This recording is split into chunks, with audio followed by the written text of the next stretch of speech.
আসসালামু আলাইকুম। আজকে আমি কাচ্চি রান্না করব, আর আমি কিভাবে কাচ্চি রান্না করি সেটাই তোমাদের সাথে শেয়ার করব। আর এখানে আমি 2টা মুরগির মাংস কেটে নিয়েছি, আর এখানে বড় বড় পিস করে 4-5টা আলু কেটে নিয়েছি। সাথে আছে এখানে কাজু বাদাম বাটা, আছে এখানে টক দই, পেঁয়াজ এবং আদা রসুন। সাথে আছে এখানে কিশমিশ এবং বাদামটা আমি কুচি করে নিয়েছি। তো এখন আমি একটা বড় পাত্র নিয়ে নিলাম, আর এখানে আমি এক এক করে মুরগির মাংসগুলো দিয়ে দিচ্ছিলাম। আর মুরগির মাংসটাকে আমি ধুয়ে পরিষ্কার করে দেন এটাকে পানি ঝরিয়ে নিয়েছি। আর এখানে দিয়ে দিলাম পরিমাণ মতো লবণ, দিয়ে দিচ্ছি ধনিয়া গুঁড়া, আর 1 চামচের মতো দিয়ে দেব এখানে শুকনো মরিচের গুঁড়ো, আর দিয়ে দিচ্ছি এখানে বেশ পরিমাণ টক দই।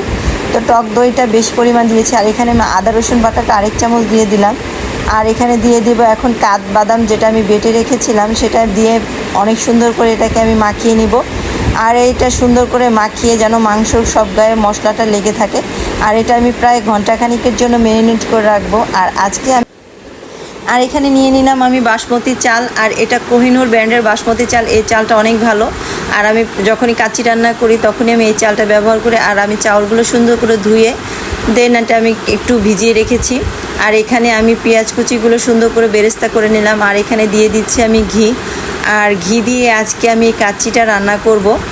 আর এই তো ম্যারিনেট করা সেই মুরগির মাংস সবটুকু আমি দিয়ে দিলাম ঘির ভিতরে।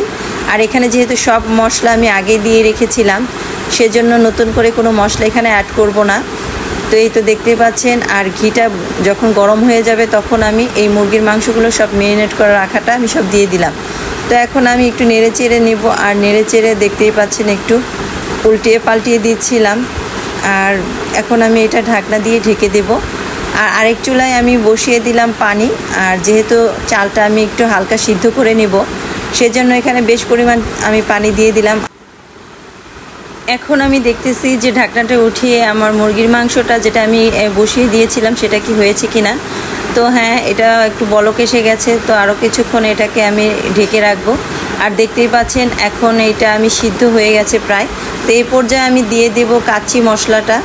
আর যেহেতু আমি এই কাচ্চি মশলাটা আগেই দেইনি, যেহেতু ফ্লেভারটা চলে যাবে, সেজন্য এই মশলাটা আমি যখন মাংসটা একটু সিদ্ধ হয়ে আসবে তখন আমি এই মশলাটা অ্যাড করে দিলাম। তো এখন আবারও আমি ঢাকনা দিয়ে ঢেকে দিলাম। তো বেশ পরিমাণ সময় আমি এই ঢাকনা দিয়ে ঢেকে রাখবো, আর মাঝে মধ্যে একটু নেড়ে চেড়ে দেবো। তো এই পর্যায়ে আমি দিয়ে দেব বেরেস্তা। তো দেখতে পাচ্ছেন আমি বেরেস্তাটা দেওয়ার পরেও আমি নেড়ে চেড়ে নিচ্ছিলাম।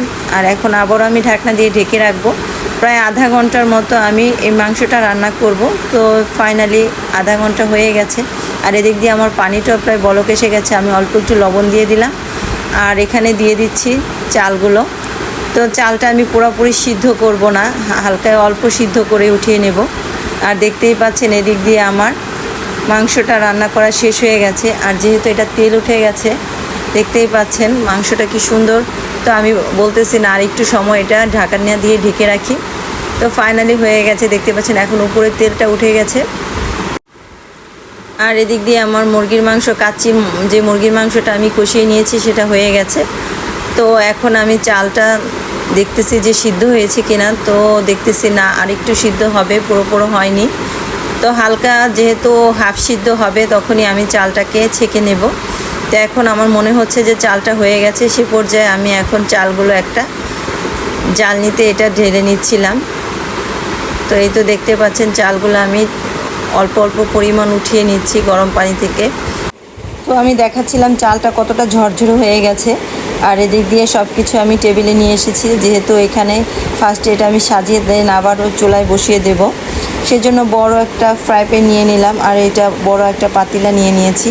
তো এখানে আমি অল্প পরিমাণ ভাতগুলো আগে দিয়ে দিচ্ছিলাম, মানে রাইসটা দিয়ে দিলাম। তো এখানে দিয়ে দেওয়ার পরে আমি সুন্দর করে এটাকে সমান করে নিচ্ছিলাম। আর এখানে আমি দিয়ে দিব আমার রান্না করা সেই মুরগির মাংসটুকু, যেটা আমি কাচ্চি মশলা দিয়ে সব কিছু দিয়ে আগেই কষিয়ে নিয়েছি এবং রান্না করে নিয়েছিলাম। তো এটা দেওয়ার পর এটা আমি সুন্দর করে একটু বিছিয়ে নেব। তো দেখতেই পাচ্ছেন এটা বিছানো হয়ে গেছে। আর এখন আমি দিয়ে দেব আলু, আর আলুগুলো আমি ভেজে নিয়েছি। তো এক এক করে আমি আলুগুলো দেওয়া প্রায় হয়ে যাচ্ছে আমার এদিকে। আর আমি এখানে অনেকগুলো আলু দিয়ে দিয়েছি। তো এখন আমি উপরে দিয়ে দিব বেরেস্তা। তো অনেকগুলো বেরেস্তা এখানে আমি অ্যাড করে দিলাম। সাথে দিয়ে দিব আমি ভেজে রাখা কিশমিশ এবং বাদাম। তো এটা আমি ঘিতে ভেজে নিয়েছিলাম। এখন আমি দিয়ে দেব একটু ঘি, অল্প পরিমাণ ঘি দিয়ে দেন আমি আরও রাইস যতটুকু বাকি ছিল সেই রাইসগুলো এখন দিয়ে দিলাম উপরে। আর এটা উপরে দেওয়ার পর আমি সুন্দর করে সমান করে নিচ্ছিলাম। আর এখানে আমি ঘি দিয়ে দিলাম, আর সাথে দিয়েছি এখানে গুঁড়ো দুধ এবং ঘি দিয়ে আমি মাখিয়ে নিচ্ছি, একটা বাটার বানিয়ে নিচ্ছি। তো এই তো আমি এটাও অ্যাড করে দেব।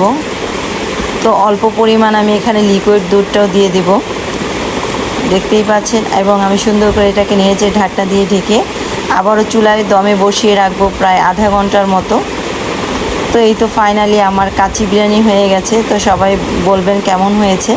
তো আমি আসলে এভাবে কাচ্চি বিরিয়ানি, মুরগির কাচ্চি বিরিয়ানিটা রান্না করি, তবে গরুর মাংস হলে সেটা আমি অন্যভাবে রান্না করি। তো আমার কাচ্চি বিরিয়ানিটা আপনাদের কাছে কেমন লেগেছে কমেন্টে জানাবেন। আর দেখতেই পাচ্ছেন আমি কাচ্চি বিরিয়ানিটা আপনাদের দেখে দিচ্ছিলাম যে আসলে আমার কাচ্চি বিরিয়ানিটা কতটা কালারটা ইয়ামি হয়েছে। আর এই তো দেখতে পাচ্ছেন কাচ্চিটা আমি উঠিয়ে দেখাচ্ছিলাম, আর পারফেক্ট কাচ্চি বিরিয়ানি হয়ে গেছে। আর খেতেও অনেক মজা হয়েছিল। তো এখন আমি অল্প একটু কাচ্চি বিরিয়ানি প্লেটে বেড়ে নিচ্ছিলাম। তো সবাই আমার চ্যানেলটাকে সাবস্ক্রাইব করে দেবেন, লাইক কমেন্ট শেয়ার করতে ভুলবেন না। আল্লাহ হাফেজ।